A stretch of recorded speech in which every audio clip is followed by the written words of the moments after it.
I feel like life can be this dance between seeing your fears for what they are and caring for them, and then also take the step. Because otherwise we might keep waiting our whole lives for the fear to disappear, and we might not have any time left to really pursue what we have in our hearts to do, and what you and me, what we are only here to do, what you're uniquely here to do. So definitely there's this practice, I feel like, noticing what your thoughts are when you're about to do something that scares you. Notice this thought screaming sometimes, no, no, no, turn back, turn back. This is not safe. Because the nervous system's only task, as you might know, is to keep us safe. And so it will do anything to keep us small, to keep us in a box, to keep us constricted, and not use our voice.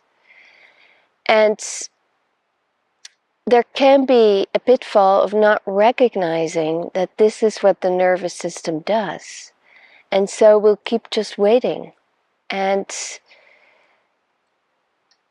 there's beauty in that too, because I feel like as long as we can tend to our nervous system and recognize that this is my nervous system, it's trying to keep me safe, it's trying to keep me from doing things that might scare it, and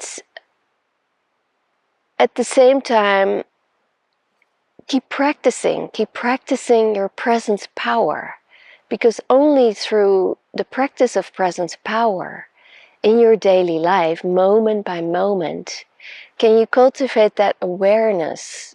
And with that awareness, you can start to recognize the ways that you are not feeling safe, and care for that part that doesn't feel safe. Because it won't magically disappear one day and then you'll be free. No, it takes dedicated practice, in my experience at least. Because this is kind of what my journey was about. I was waiting and waiting and not really taking many steps, because there was such a part in me that felt scared. Scared of being judged, scared of being vulnerable, scared that I would be unsafe, because that was living in my body. So that is also called trauma, right? It's the memory of the body of an experience that wasn't nice, that was painful and scary.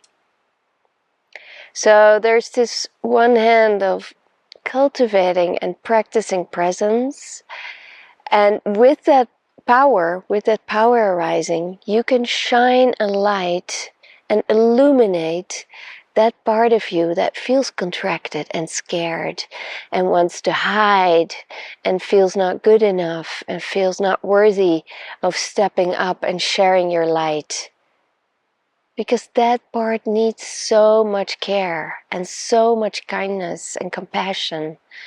And it can take a lot of time to feel safe enough, even a little bit, to do something that scares you.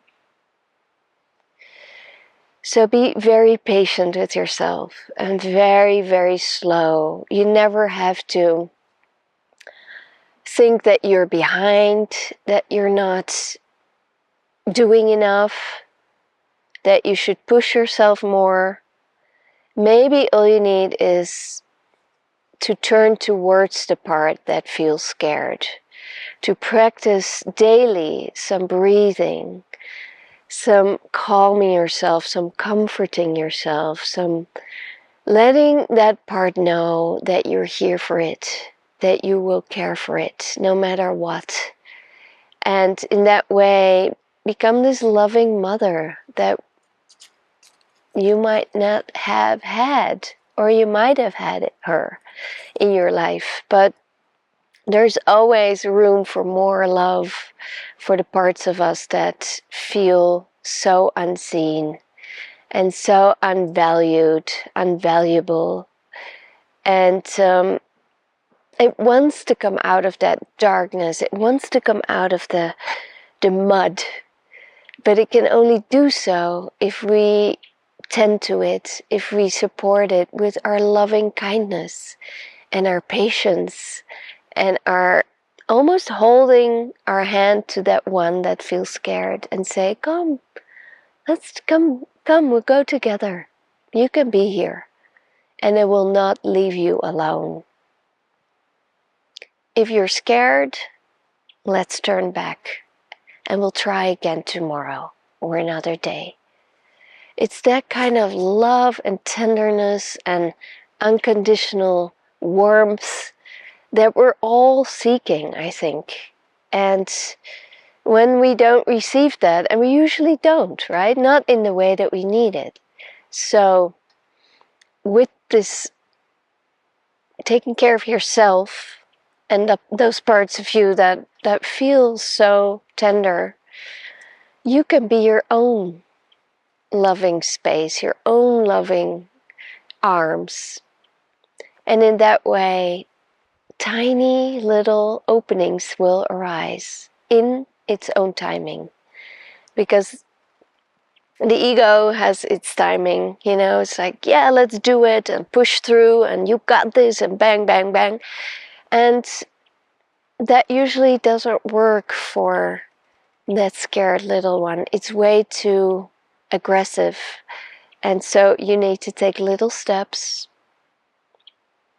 and listen to yourself, and yet not let that fearful one take the complete lead, because you will be waiting your whole life to take a step, to to do what you came here to do, and to have that gift shine into the world. So to me, it's those two parts. On one hand, yes, honor your gift, honor what you feel arising inside. Like, I really would love to bring this forth, and know that you can and you have that power. And then on the other hand, presence. Practice your presence every single day, every moment if you can. And in that way you'll develop the strength to care for the one who feels scared, and to take the hand of the one who feels trembling and vulnerable, and gently step forward, holding that one's hand. So, yeah, as much as you can, bring love to yourself, to who you are already, because you're an amazing being and nothing will ever change that. So make sure that you celebrate yourself just as you are. And as you take tiny steps forward, keep celebrating. Even if you want to turn back, even if you're turning back for a while, it's okay. And trust that in the right timing, you will find that strength again. Especially if you keep practicing to be here for yourself, for all the parts that feel so unloved inside. So take good care, and can't wait to see you next time. Bye bye.